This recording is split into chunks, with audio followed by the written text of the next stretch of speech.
Good morning students. इससे पहले lecture में हम लोग यहाँ पैकाइटिन स्टेज के बारे में बात कर रहे थे और पैकाइटिन में काइज़मेटा फॉर्मेशन की बात कर रहे थे कि काइज़मेटा का फॉर्मेशन कैसे होता है, काइज़मेटा में और यहाँ पर क्रॉसिंग ओवर में क्या संबंध होता है, या फिर काइज़मेटा में और यहाँ बनने वाले सिनेप्सिस में, जो सिनेप्सिस बन रहे हैं उनके अंदर यहाँ पर क्या समानता पाई जाती है। तो यहाँ काइज़मेटा और नोड्यूल एक दूसरे की संख्या में बराबर होते हैं सिनेप्सिस में, और यहाँ पर नोड्यूल के अंदर यही समानता पाई जाती है। तो नेक्स्ट बात करते हैं हम जीन विनिमय की। जीन विनिमय को समझाने के लिए एक साइंटिस्ट हुए थे डार्लिंगटन।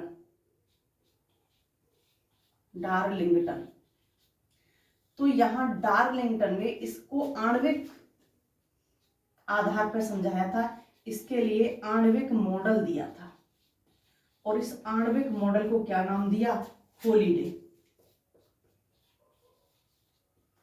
होलीडे मॉडल नाम दिया। इस आणविक मॉडल को होलीडे मॉडल नाम दिया था। तो यहाँ डार्लिंगटन ने क्या चीज समझाई जीन विनिमय के लिए? तो इन्होंने यहाँ बताया कि यहाँ पर जो क्रोमोसोम होते हैं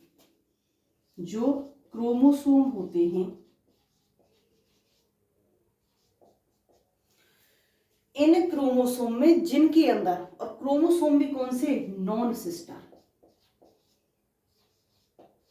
देखिए, नॉन सिस्टर और सिस्टर क्रोमोसोम क्या होते हैं? एक क्रोमोसोम तो हमारे पास में ये है,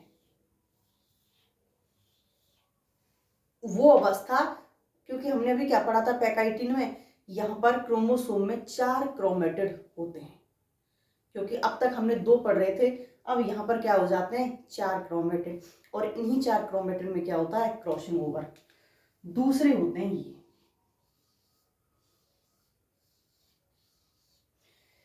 इन दोनों को तो कहेंगे हम सिस्टर क्रोमेटिड, और इन दोनों को कहेंगे हम नॉन सिस्टर क्रोमेटिड।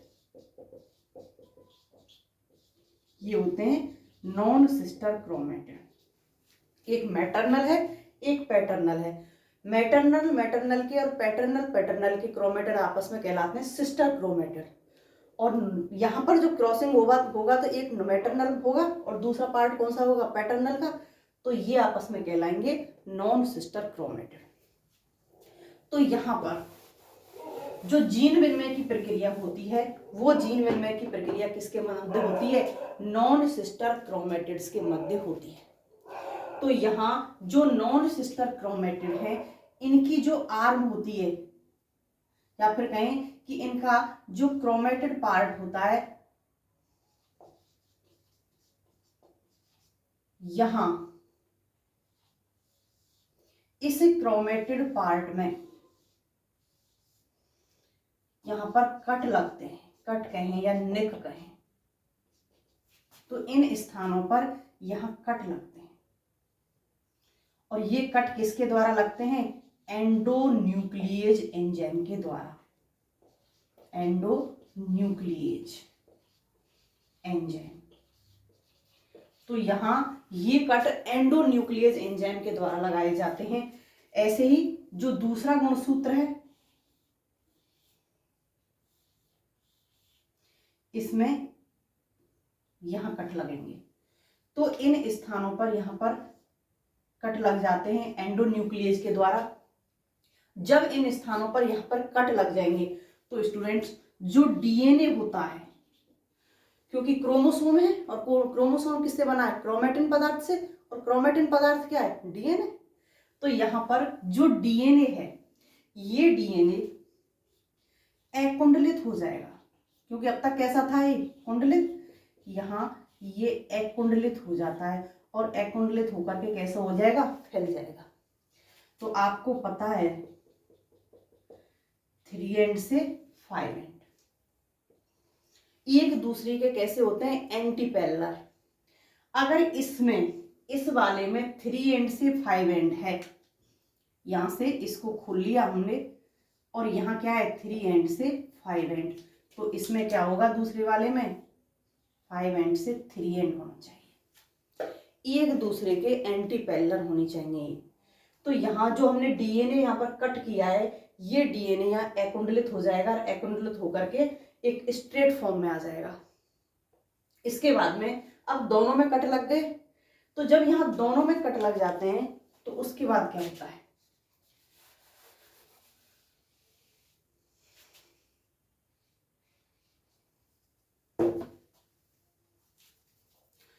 इसका पार्ट तो इसके पास पहुंचेगा और इसका पार्ट इसके पास पहुंचेगा। ये पार्ट यहाँ और ये पार्ट यहाँ। तो यहाँ पर जो एकुंडलित अवस्था में डीएनए होता है यही एक्सचेंज होता है। तो यहाँ पर जो क्रोमेटिड के पार्ट हैं, ये क्रोमेटिड के पार्ट क्या हो जाएंगे, एक्सचेंज। ये क्रोमेटिड पार्ट एक्सचेंज हो जाएंगे। जब ये एक्सचेंज होंगे तो कट तो पहले ही लग चुका है,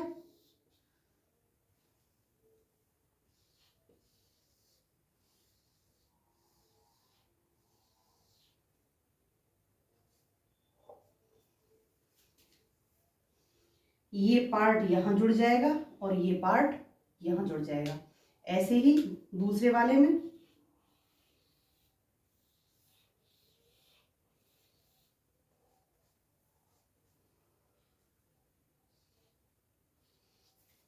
अब यहां पर ये क्या हो गया, एक्सचेंज कंप्लीट।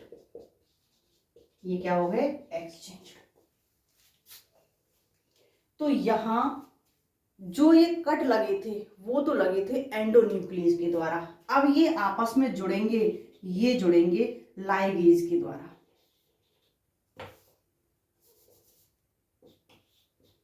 यहां पर ये लाइगेज एंजाइम के द्वारा क्या होते हैं, जुड़ जाते हैं।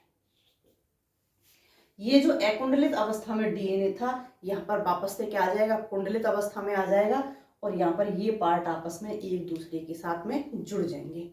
अब यहाँ पर ये जीन विनिमय कंप्लीट हो गया। जो जीन विनिमय की प्रोसेस थी, ये जीन विनिमय की प्रोसेस क्या हो गई यहाँ पर कंप्लीट। होमोलॉगस क्रोमोसोम तो थे ही, समजात गुणसूत्र तो थे ही, लेकिन एक मदर से था और एक फादर से था। तो दोनों में जो जेनेटिकली विषमता थी, जो जेनेटिकली अंतर थे इन दोनों के अंदर, वो अब क्या हो गए, यहाँ पर एक दूसरे में एक दूसरे के लक्षण पहुंच गए।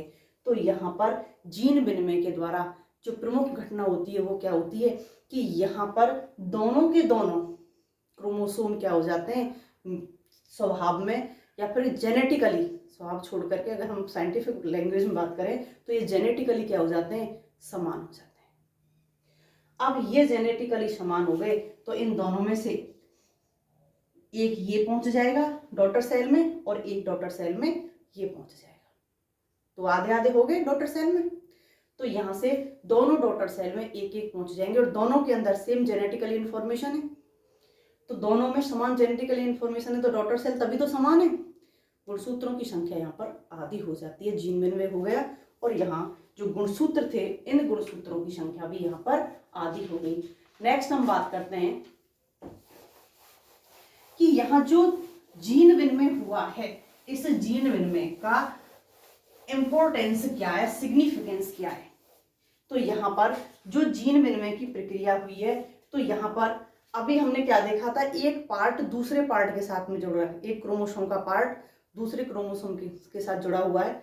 तो यहाँ पर जो पहली प्रक्रिया होती है वो क्या होती है, रिकॉम्बिनेशन की, रिकॉम्बिनेशन की, पुनर्योजन। तो यहाँ पर पुनर्योजन की क्रिया होती है और ये रिकॉम्बिनेशन की प्रक्रिया फिर एक बार बताना चाहूंगी कि नोड्यूल पर होती है। तो यहाँ पर रिकॉम्बिनेशन की क्रिया होती है या फिर कहें कि यहाँ पर जीन विनिमय होता है और जीन विनिमय होने के बाद में यहाँ पर रिकॉम्बिनेशन हो जाता है। तो यहाँ पर रिकॉम्बिनेशन की प्रक्रिया होती है और इस रिकॉम्बिनेशन के बाद में माता पिता के जो मदर फादर के माता पिता के जो गुण थे, इन गुणों में क्या हो जाता है, मेल हो जाता है, समानता आ जाती है। इसके अलावा यहाँ जीन विनिमय हो रहा है, तो जीन विनिमय होगा तो यहाँ काइजमेटा का निर्माण हो जाता है। काइजमेटा का निर्माण हो जाता है, जो यहाँ पर एक आवश्यक संरचना होती है और जिसके कारण क्या होता है यहाँ पर जीन विनिमय। काइजमेटा निर्माण के कारण यहाँ क्या होगा, जीन विनिमय होगा। अगर स्टूडेंट्स यहाँ पर जीन्स के मध्य में दूरी नहीं होगी, जीन्स के मध्य दूरी नहीं होगी,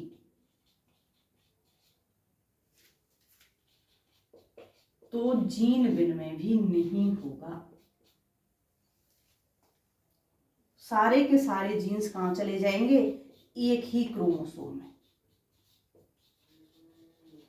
एक ही क्रोमोसोम में एंटर कर जाएंगे।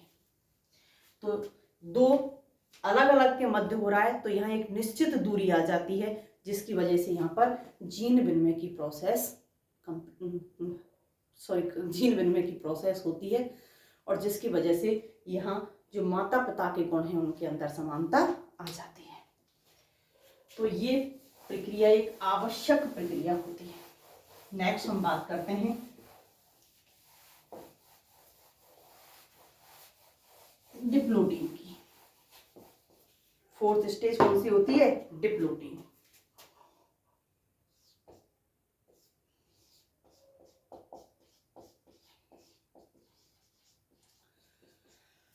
अब हमारे पास में जो क्रोमोसोम्स प्रेजेंट हैं वो कैसे क्रोमोसोम्स प्रेजेंट हैं, जिनके अंदर जीन विनिमय हो चुका। तो यहाँ पर अब जो क्रोमोसोम होंगे वो क्रोमोसोम कैसे हो जाएंगे, एक दूसरे से अलग। यहाँ पर क्रोमोसोम एक दूसरे से अलग होना स्टार्ट कर देते हैं, अलग होना शुरू हो जाते हैं।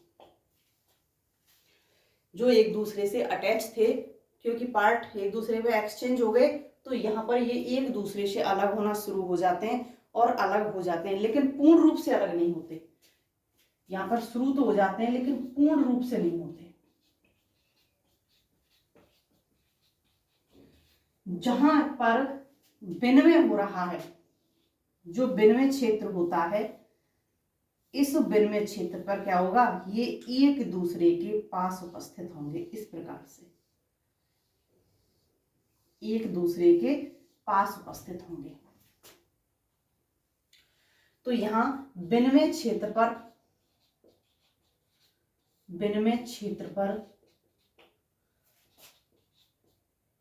कांटेक्ट में होते हैं, संपर्क में होते हैं। बाकी पूरा पार्ट क्या हो जाता है, एक दूसरे से अलग हो जाता है। केवल इन्हीं क्षेत्र में आकर के एक दूसरे से ये कनेक्ट रहते हैं, और यही क्षेत्र क्या कहलाते हैं, काइजमेटा। यही क्षेत्र काइजमेटा कहलाते हैं। इस प्रकार से होते हैं ये क्षेत्र यहाँ पर। तो ये क्षेत्र क्या कहलाएंगे, यहाँ जहां पर अटैच हैं, ये क्षेत्र यहाँ पर काइजमेटा कहलाते हैं, जो जीन विनिमय के कारण बन रहे हैं। तो इस अवस्था में जो सिनेप्टिनिमल कॉम्प्लेक्स था, हमने जो पढ़ा था, ये सिनेप्टिनिमल कॉम्प्लेक्स डिप्लोटीन के आते आते क्या हो जाता है, अदृश्य हो जाता है। और होना भी चाहिए था, क्योंकि जो सिनेप्टिनिमल कॉम्प्लेक्स का काम था वो काम यहाँ पर कंप्लीट हो गया, क्रॉसिंग ओवर हो चुकी है।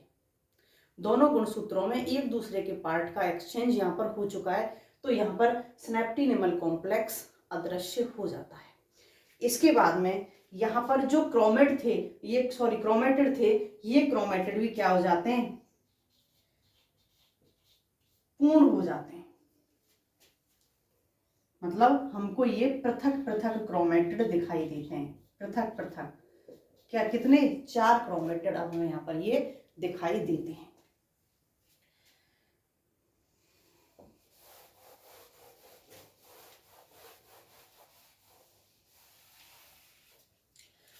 लास्ट आती है डाइकाइनेसिस,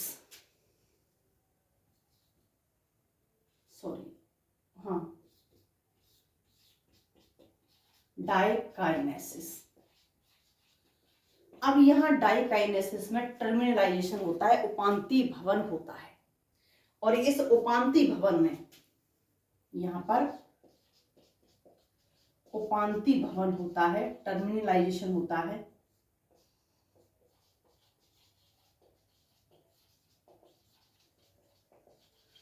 तो यहाँ पर जो क्रोमोसोम एक दूसरे से यहाँ टच थे वहां क्या हो जाएंगे, ये एक दूसरे से अलग हो जाएंगे,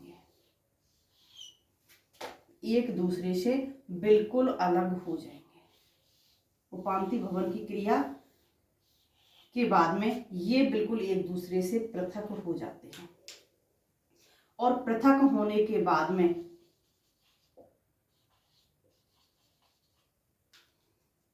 ये एक्स फॉर्म में आ जाते हैं, एक्स रूप में आ जाते हैं।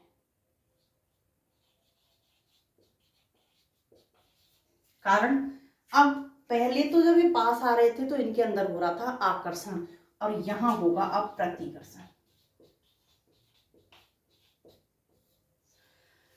इन क्रोमैटिड्स में प्रतिकर्षण होता है आपस में, तो प्रतिकर्षण के कारण यहाँ पर ये एक्स फॉर्म में आ जाते हैं, एक दूसरे से बिल्कुल पृथक पृथक हो जाते हैं। अब वही प्रोफेज प्रोफेज जब हमने माइटोसिस में पढ़ी थी तो वहां क्या हो रहा था लास्ट में, यहां पर केंद्रक, केंद्रिका अदृश्य होना शुरू हो जाते हैं, अदृश्य होना स्टार्ट। तरकु तंतु, स्पेंडल फाइबर, तरकु तंतु निर्माण स्टार्ट, या फिर कहें कि तरकु तंतु यहाँ पर दिखना शुरू हो जाते हैं। और जो ये क्रोमोसोम होते हैं, ये क्रोमोसोम जो मेटाफेजिक प्लेट थी, इस मेटाफेजिक प्लेट पर या इस प्लेट के आसपास आना शुरू कर देते हैं। तो ये इस मेटाफेजिक प्लेट के आसपास आकर के एकत्रित होना शुरू कर देते हैं। तो यहां जब मेटाफेज फर्स्ट आएगी, इसके बाद में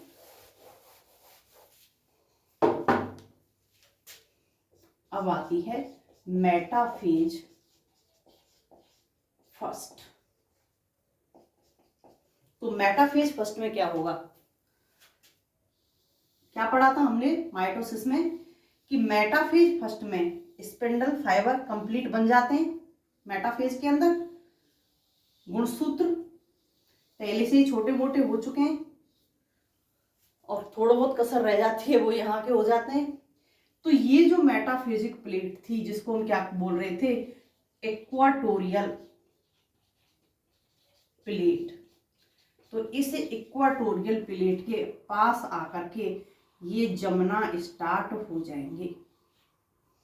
यहाँ इस प्लेट के पास आकर के ये यहाँ पर इस प्रकार से जमना स्टार्ट हो जाते हैं।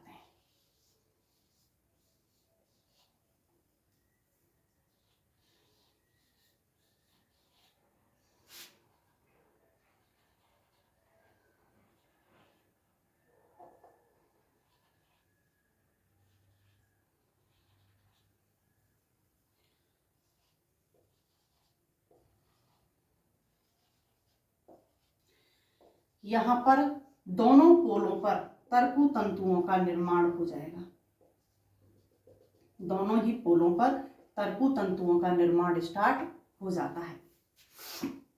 यहाँ पर कॉन्टिन्यूअस और डिसकॉन्टिन्यूअस दोनों प्रकार के तरकु तंतु निर्मित हो जाएंगे।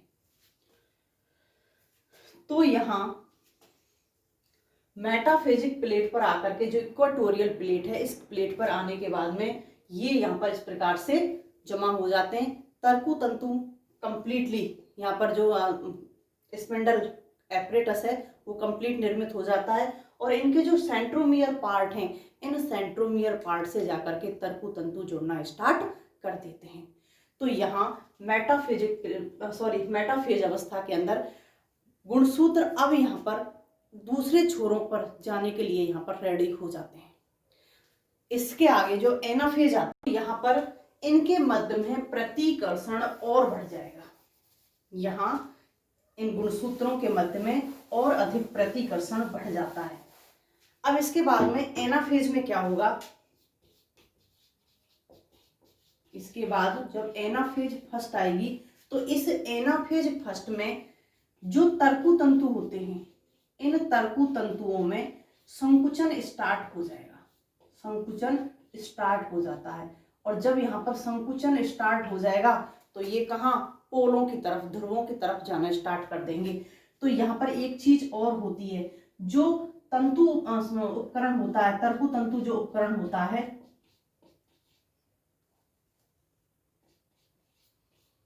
ये तर्कु तंतु उपकरण मध्य भाग में से पिचक जाता है। कहाँ, मध्य भाग में से। जब ये मध्य भाग से पिचक जाएगा, ऊपर वाला भी पिचक गया और नीचे वाला भी पिचक गया, तो यहां पर जो दूरी है ये दूरी और बढ़ जाती है, दूरी और बढ़ जाती है। पहले से पिचकने के बाद में इनके मध्य दूरी और बढ़ जाती है। अब यहां जो मेटाफेजिक प्लेट पर उपस्थित थे, कौन, क्रोमोसोम। यहां मेटाफेजिक प्लेट पर जो क्रोमोसोम उपस्थित थे, वो क्रोमोसोम विपरीत ध्रुवों की ओर जाना स्टार्ट कर देते हैं। ये क्रोमोसोम विपरीत ध्रुवों की ओर जाना स्टार्ट कर देंगे।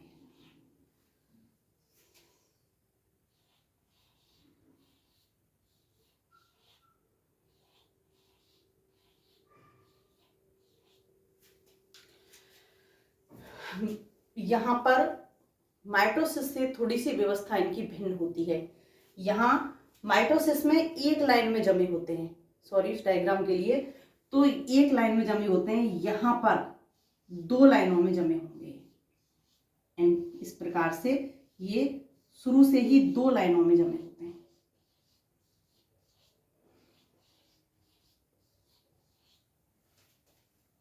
तो ये यहाँ इस प्रकार से सेंट्रोमियर से तर्कु तंतुओं से जुड़े होंगे।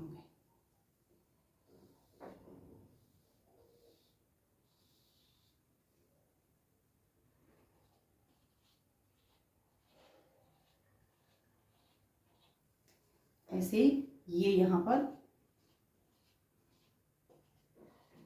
मेटाफेजिक प्लेट पर ये दो लाइन में उपस्थित होते हैं। उसके बाद में ये ऊपर की तरफ जाएंगे और ये दूसरी तरफ ऊपर की तरफ जाएंगे, तो पोलों पर जाना स्टार्ट कर देते हैं। अर्ली प्रोफेज में ये कंडीशन होती है, सॉरी अर्ली एनाफेज में। और लेट एनाफेज में क्या होता है, ये क्रोमोसोम कहां पहुंच जाएंगे, लेट एनाफेज में ऊपर की तरफ पहुंच जाते हैं। तो यहां लेट एनाफेज में ये कहां पहुंच जाएंगे, बिल्कुल सेंटर पार्ट की ओर, ऊपर, सॉरी बिल्कुल पोलों की तरफ ऊपर की ओर पहुंच जाते हैं। इस प्रकार से ये ऊपर पहुंच जाएंगे। ऐसे ही यहाँ पर ये जो उपस्थित होते हैं, ये भी कहां पहुंच जाते हैं, बिल्कुल ऊपर की ओर। तो यहां ये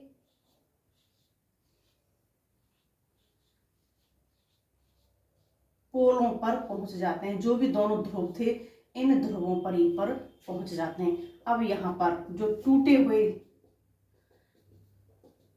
तर्कु तंतु हैं, फ्रेगमोप्लास्ट के जो कण हैं, वो कहाँ, यहाँ आकर के जमना स्टार्ट हो जाएंगे।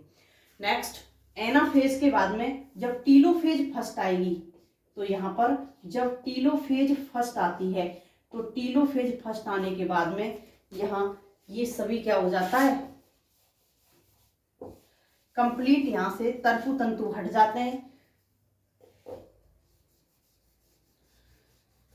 क्योंकि तर्कु तंतु क्या हो जाएंगे, टूट जाएंगे। तर्कु तंतु टूट जाएंगे। तर्कु तंतु टूटने के बाद में यहां पर दोनों सिरों पर जो क्रोमोसोम पहुंचे हैं, इन क्रोमोसोम के चारों ओर एनवलप स्टार्ट हो जाएगा, वरना केंद्रक एनवलप का निर्माण होगा। तो यहां पर केंद्रिका दिखाई देने लग जाएगी, वापस से केंद्रिका, केंद्रक, एनवलप दृश्य हो जाएंगे, दिखाई देना स्टार्ट हो जाएंगे। और जो सेल ऑर्गेनेल्स हैं, जो भी हमने वहां पर पढ़ा था माइटोसिस में, टीलोफेज में, सारे के सारे सेल ऑर्गेनेल्स यहाँ पर हमको दिखाई देना स्टार्ट हो जाते हैं। तो यहाँ पर इस प्रकार से टीलोफेज फर्स्ट के कंप्लीट होते होते मियोसिस फर्स्ट कंप्लीट हो जाती है। अब मियोसिस सेकंड की बात करते हैं। तो मियोसिस सेकंड में क्या होगा स्टूडेंट्स, यहां पर मियोसिस सेकंड से पहले साइटोकाइनेसिस हो भी सकती है और साइटोकाइनेसिस नहीं भी हो सकती। जरूरी नहीं है कि साइटोकाइनेसिस हो, तो हो जाती है तो ठीक और नहीं होती है तो ठीक, क्योंकि मियोसिस सेकंड के बाद में तो साइटोकाइनेसिस होगी ही होगी। तो यहाँ पर फिर मियोसिस सेकंड स्टार्ट हो जाती है, जो बिल्कुल कैसी होती है, माइटोसिस के समान, बिल्कुल सेम प्रोसेस होती है माइटोसिस के समान। तो यहाँ पर अब ये जो दोनों केंद्रक हुए हैं, इन दोनों केंद्रकों में मान लिया एक कोश का ये है और एक कोश का ये है, तो इनमें वापस से विभाजन होगा, और वापस से विभाजन होगा तो इसके लिए मेटाफेजिक प्लेट ये होगी, क्योंकि प्रोफेज में आके सब अदृश्य हो जाएंगे, मेटाफेजिक प्लेट पर आ जाएंगे, मेटाफेज में, एनाफेज में फिर सिरों की तरफ। अब यहाँ पर इस प्रकार से पोल्स का निर्माण होगा, चारों तरफ यहाँ इस प्रकार से पोल का निर्माण होगा, और यहाँ पर आकर के टीलोफेज में आकर के एक केंद्रक यहाँ, एक केंद्रक यहाँ और एक केंद्रक इधर, क्योंकि ये सब क्या हो जाएंगे नष्ट टीलोफेज में आते आते। तो यहाँ पर 4 कोशिकाओं का निर्माण हो जाता है, या फिर कहें कि 4 केंद्रक बन जाते हैं। और इसके बाद में यहाँ साइटोकाइनेसिस अब तो होगी होगी, तो यहाँ पर 4 कोशिकाओं का निर्माण हो जाता है। तो मियोसिस सेकंड बिल्कुल कैसी होती है, माइटोसिस के समान होती है। अब इस मियोसिस का महत्व क्या है, इसकी सिग्निफिकेंस की अगर हम बात करें तो मियोसिस का महत्व क्या होता है। तो स्टूडेंट्स सबसे पहले तो मियोसिस के महत्व युग्मकों का निर्माण करना है, युग्मकों का निर्माण करना है, क्योंकि बिना मियोसिस के यहाँ युग्मकों का निर्माण नहीं हो सकता। तो सबसे पहले युग्मकों का निर्माण करना है, और उसके बाद में यहाँ पर जीन विनिमय, जीन विनिमय के बाद में रिकॉम्बिनेशन पढ़ा है अभी। तो जीन विनिमय की क्रिया भी मियोसिस के कारण होती है, रिकॉम्बिनेशन की क्रिया भी किसके कारण हो रही है, मियोसिस के कारण हो रही है। और यहाँ पर आनुवांशिक विभिन्नताएं, आनुवांशिक विभिन्नताएं भी मियोसिस के कारण ही आती हैं, क्योंकि जब जीन विनिमय होता है तो 50% लक्षण माता पिता के आते हैं, और बाकी 50% जो लक्षण होते हैं वो वातावरण के कारण आते हैं। बाकी यहाँ पर क्या होते हैं, अलग, जो वातावरण के कारण आते हैं। तो यहाँ पर 50% लक्षण हो जाते हैं, तो यहाँ पर आनुवांशिक विभिन्नताएं भी उत्पन्न हो जाती हैं। तो ये आपके एमाइटोसिस, माइटोसिस और मियोसिस आपके यहाँ पर कंप्लीट